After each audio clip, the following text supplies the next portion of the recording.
ذکر سرور دو عالم صلی اللہ علیہ وسلم کے بعد میرے انتہائی واجب الاحترام عزیزان گرامی، دوستان ذی وقار، نبی اکرم صلی اللہ علیہ وسلم کی ولادت باسعادت کی خوشی میں منعقدہ اس عظیم الشان سالانہ اجتماع اور محفل پاک میں شرکت کرنے والے ہر ساتھی کو مبارکباد پیش کرتا ہوں۔ آپ خوش نصیب ہیں کہ ان بابرکت لمحات میں آدھی رات کا وقت ہو چکا ہے۔ اہل اللہ کے ہاں تو یہ وقت جاگنے والا تھا، اور آپ اولیاء اللہ اور صوفیاء اور بزرگان دین کی سنت کو زندہ کرتے ہوئے رات کے اس پہر کملی والے کے ذکر سے لو لگائے بیٹھے ہیں۔ تو انشاءاللہ تعالی اس لمحے آپ کا یہاں موجود ہونا قیامت والے دن آپ کے لیے باعث نجات بنے گا انشاءاللہ۔ اور زیادہ مبارکباد کے مستحق میرے بائیں جانب تشریف فرما آپ سب دوستوں کے انتہائی محسن، مہربان، شفیق، قابل احترام، عزت مآب حضرت ڈاکٹر محمد نوید گل صاحب، جن کی دعوت پہ اور کوشش پہ اور کاوش پہ مجھے اور آپ سب کو یہاں اس بابرکت اجتماع میں حاضری کی سعادت نصیب ہوئی۔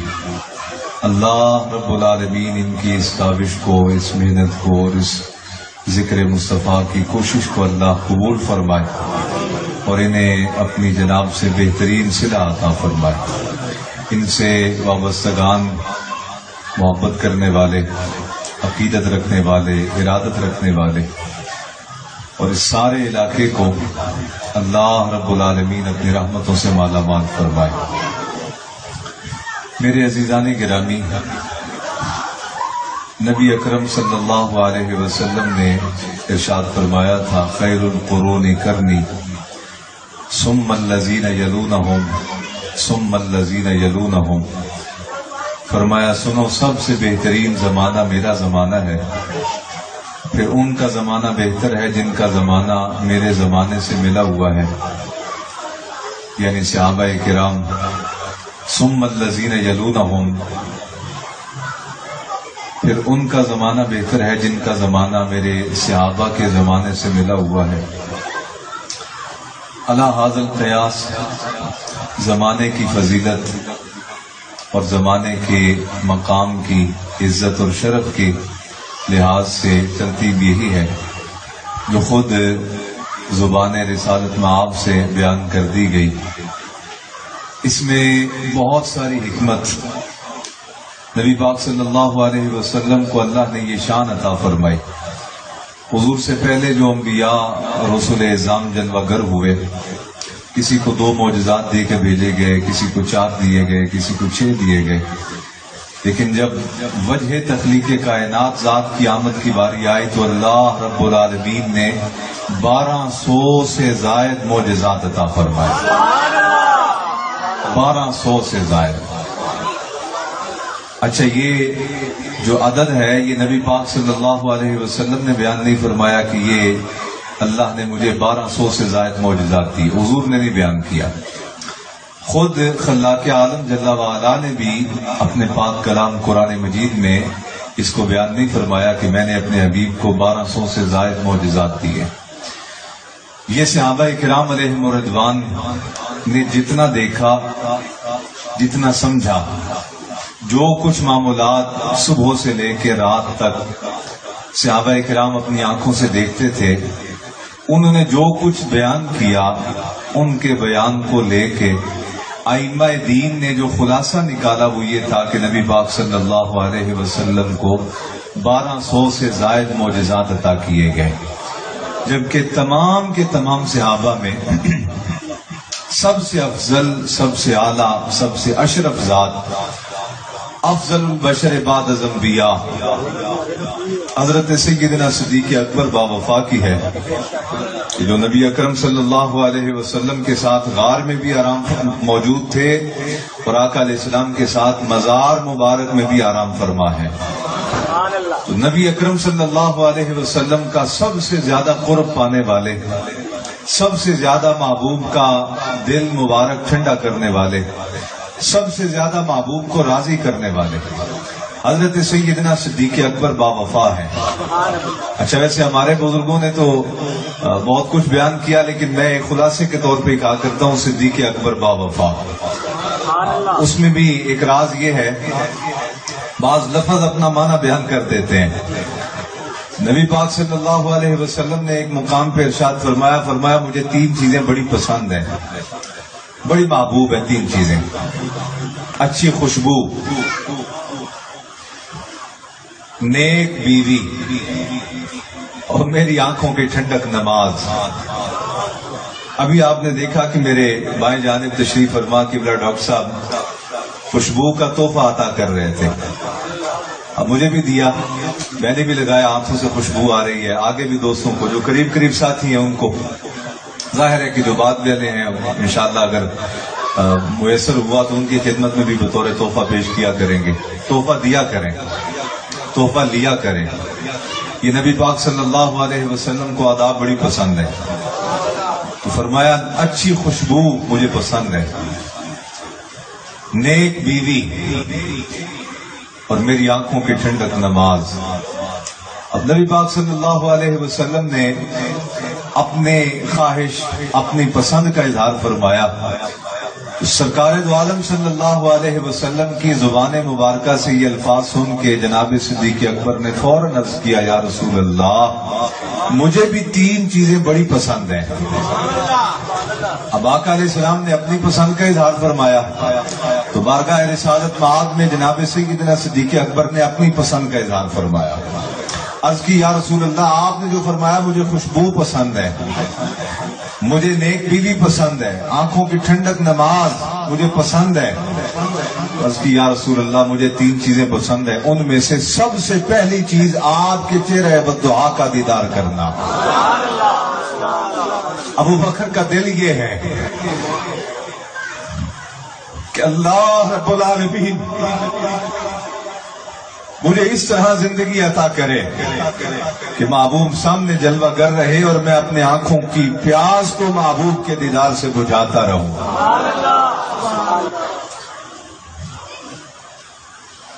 کملی والے، میری دوسری خواہش یہ ہے کہ اللہ رب العالمین مجھے مال عطا کرے، میں آپ کے قدموں پہ نچھاور کرتا رہوں. دنیا میں میرے عزیزو سب سے قیمتی چیز وقت ہوتا ہے، سب سے قیمتی چیز. تھوڑا سا بھی شعور رکھنے والا بندہ اس چیز کی قدر و قیمت جانتا ہے کہ وقت کتنا قیمتی ہے. دیکھو محبوب مکرم صلی اللہ علیہ وسلم کے اس باوفا غلام کی عقیدت اپنے آقا کے ساتھ. کہا میری خواہش ہے کہ مجھے جو وقت میسر آئے وہ سارے کا سارا وقت آپ کے دیدار پہ صرف کر دوں. مجھے جو اللہ مال عطا کرے وہ میں آپ کے قدموں پہ نچھاور کرتا رہوں. اور فرمایا تیسری چیز، یا رسول اللہ میری خواہش یہ ہے کہ رب تعالیٰ مجھے بیٹی عطا فرمائے تو میں آپ کے نکاح میں پیش کر دوں. میرے اسب رحمۃ اللہ تعالیٰ علیہ پنجابی بولا کرتے تھے تو فرمایا کرتے تھے، ابو بکر پاک نے ارشاد فرمایا یا رسول اللہ، عرض کی یا رسول اللہ میرا جی چند ہے سونیا، اکھ میری ہوے دید تیری ہوے، مال میرا ہوے نثار تیرے ہوے، اور میرے آقا تھی میری ہوے تو عزت تیری ہوے. یہ سب سے زیادہ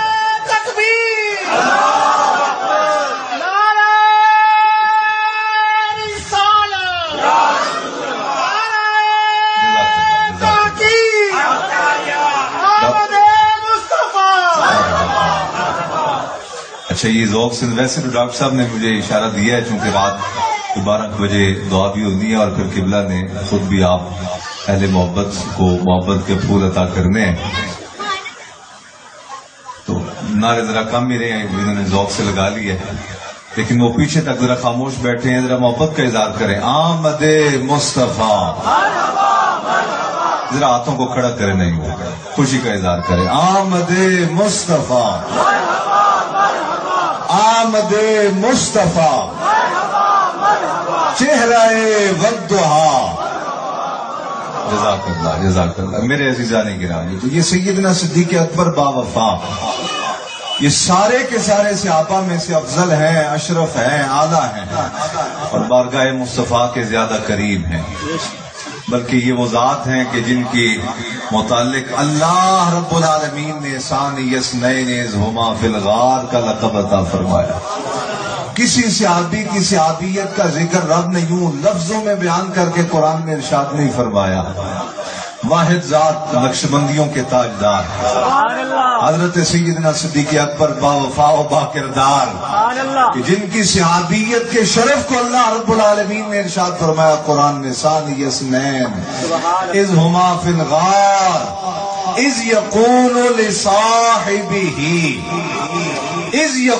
لصاحبہ لا تحزن.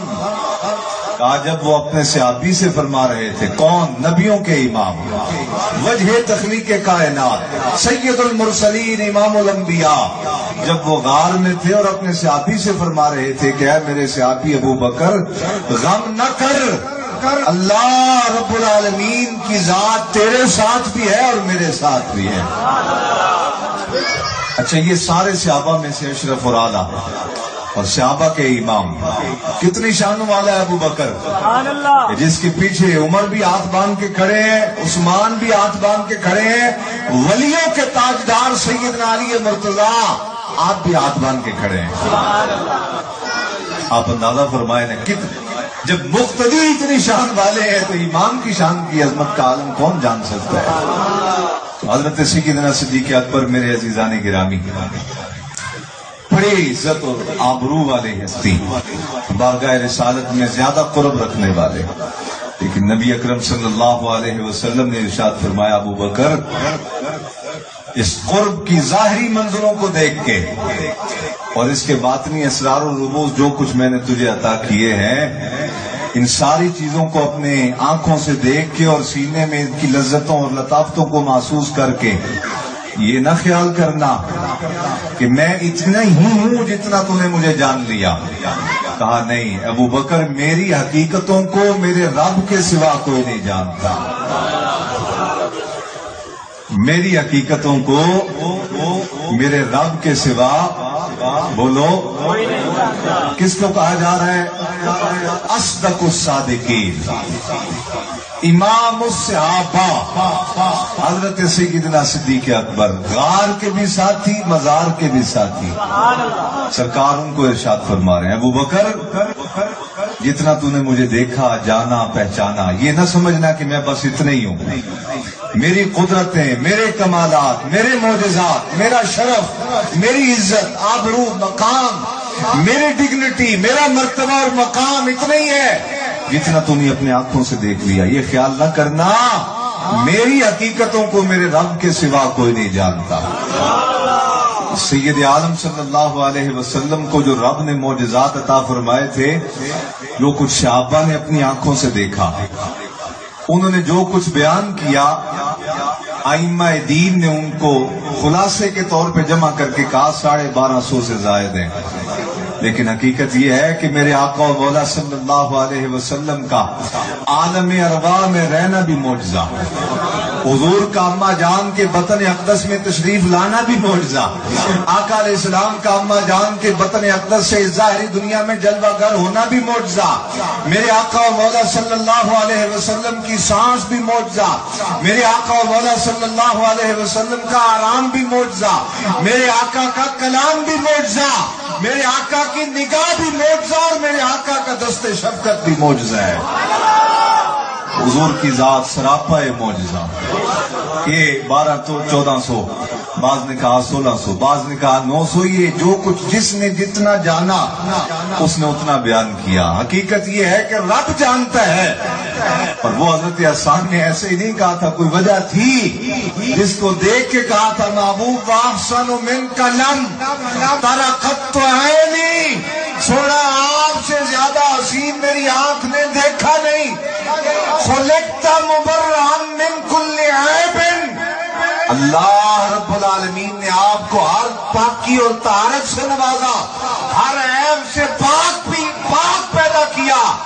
اور حقیقت یہ ہے کہ رب نے آپ کو ویسا تخلیق فرمایا ہے جیسا آپ نے خود تخلیق ہونا چاہا ہے، جیسا آپ نے خود چاہا. آپ کے رب نے آپ کو ایسا تخلیق فرمایا جیسا آپ نے خود چاہا. تو میرے عزیزان گرامی، نبی پاک صلی اللہ علیہ وسلم کے میلاد اقدس میں یہ جو میری اور آپ کی حاضری ہے، یہ یقیناً گناہوں کا کفارہ. حضور کی ذات تو ورا الورا ہے. آقا علیہ السلام نے تو فرمایا ذکر الصلحاء کفارۃ الذنوب. فرمایا میرے صحابہ کی اتباع کرنے والے، میرے تابعین کی پیروی کرنے والے، وہ جو کئی واسطوں سے میرے صحابہ تک پہنچیں گے اور پھر مجھ تک پہنچیں گے، جنہیں صالحین کہا جائے گا. فرمایا جو ان کا بھی ذکر کرے گا، اللہ رب العالمین ذکر کرنے والے کے گناہوں کو مٹاتا چلا جائے گا، گناہوں کو نیکیوں میں بدل دے گا. میرے عزیزان گرامی، دل تو چاہ رہا ہے کہ میں آپ سے بہت ساری باتیں کروں، لیکن وقت کے دامن میں اتنی گنجائش نہیں. ایک دو باتیں میں نے عرض کر کے اپنے گفتگو کو سمیٹنا ہے. میرے عزیزوں، یہ فتنوں کا دور ہے.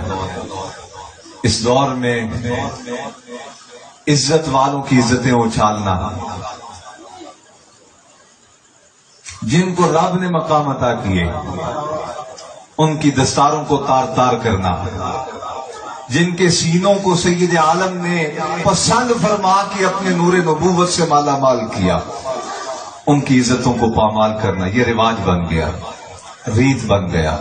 آؤ آج رحمت والے آقا صلی اللہ علیہ وسلم کی ولادت کی اس رات یہ نیت کریں کہ جب تک زندہ رہیں گے اپنی زبانوں سے امن بولیں گے. مٹھی آواز آئی ہے.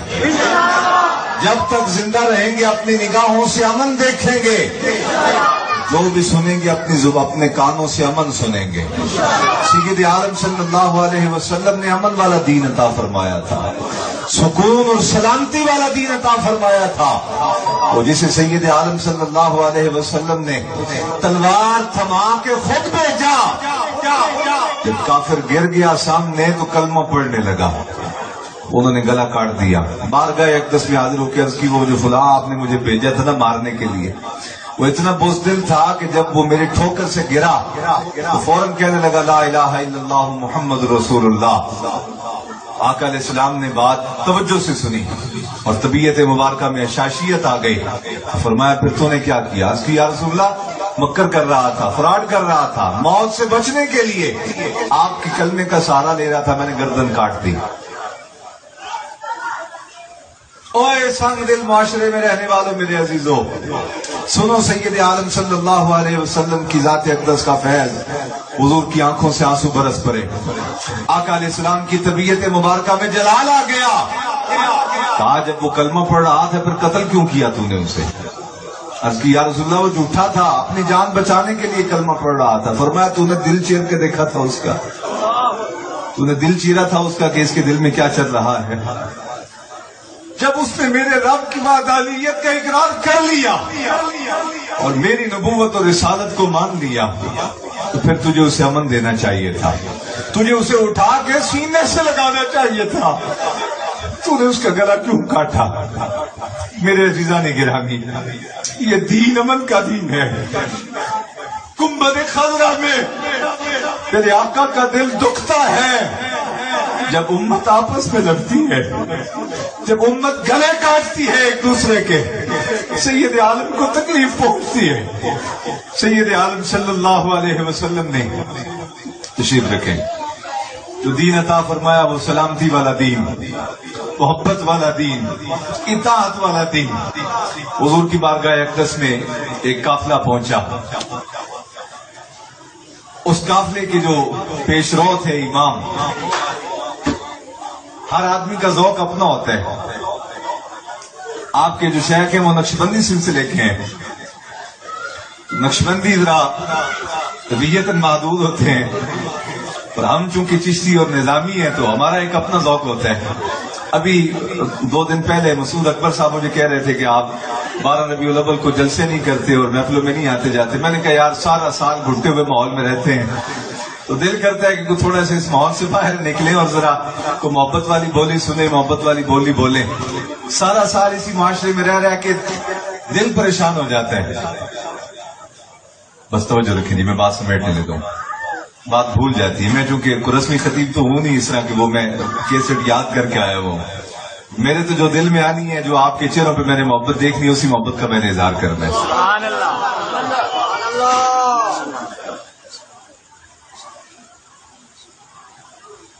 ہم اپنے ایک ذوق میں رہتے ہیں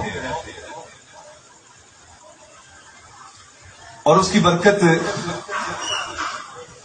اتنی میسر آتی ہے کہ جسے لفظوں میں بیان نہیں کیا جا سکتا.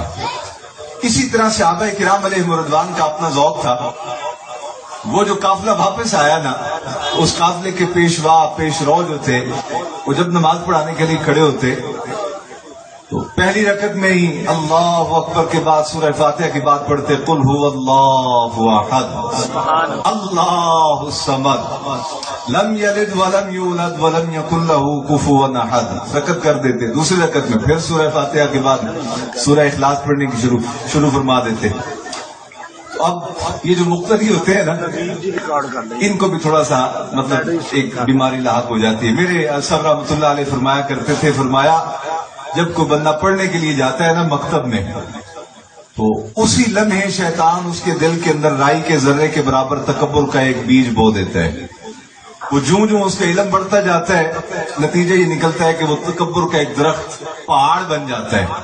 اور پھر جب علم اس کا کامل ہو جاتا ہے تو پھر اس کے تکبر کی وجہ سے پورا معاشرہ تباہ و بربادی کے دہانے پہ پہنچ جاتا ہے. لیکن اس کا علم معاشرے کو برکت نہیں دیتا, فیض نہیں دیتا, محروم کر دیتا ہے, لڑا دیتا ہے, نسلوں کے قتل کا سبب بن جاتا ہے, اذیتیں, تکلیفیں, مصیبتیں. اور اس کی ایک جھلک آج سے 10 سال پہلے ہم نے طالبانائزیشن کی صورت میں دیکھی کہ جہاں اللہ اکبر کہہ کے مسلمانوں کا سر اڑایا گیا, جہاں کلمے کے نام پہ مسلمانوں کے گلے کاٹے گئے, اور وہ سارے کے سارے داعیان دین تھے.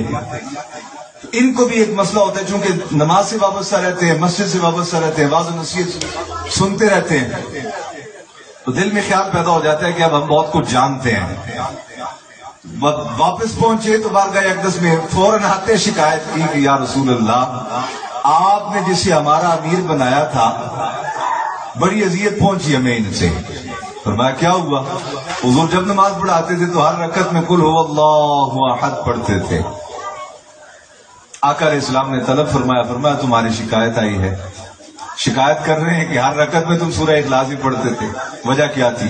عرض کرنے لگے یا رسول اللہ, مجھے رب کے بارے میں زیادہ تو معلومات نہیں, لیکن اللہ کے قرآن نے جو رب کا تعارف بیان کیا, سبحان اللہ, اور آپ کی زبان اقدس سے جو کچھ میں نے اپنے رب کے بارے میں سنا, مجھے اپنے رب سے پیار ہو گیا ہے.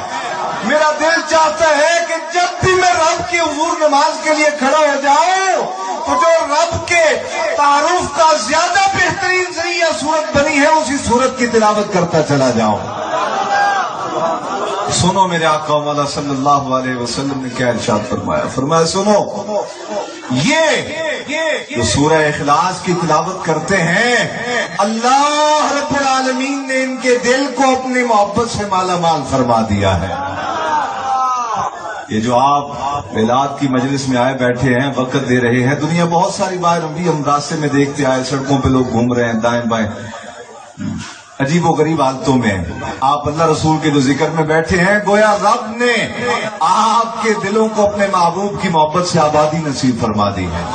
میرے عزیزان گرامی, وقت کے دامن میں گنجائش نہیں, یہ حضرت قبلہ ڈاکٹر نوید گل صاحب کی وساطت سے آپ سے پہلی ملاقات ہوئی. انشاءاللہ تعالی یہ محبت فرماتے رہیں گے, اور میں ان کی زیارت کے لیے اور آپ اہل محبت کی زیارت کے لیے آئندہ بھی حاضر ہوتا رہوں گا. جو کچھ میں نے عرض کیا اللہ رب العالمین اسے قبول فرمائے اور میرے لفظوں میں تاثیر پیدا فرمائے اور ہمارے سینوں کو طہارت نصیب فرما دے. ہمارا وجود معاشرے کے لیے برکت کا سبب بنے، امن کا سبب بنے، خیر کا سبب بنے. اور حضرت قبلہ ڈاکٹر صاحب کا جو فیض ہے، آپ کی تعلیمات ہمارے عزیزوں کے سینوں میں راسخ ہو جائے. وآخر دعوایا ان الحمد للہ رب العالمین.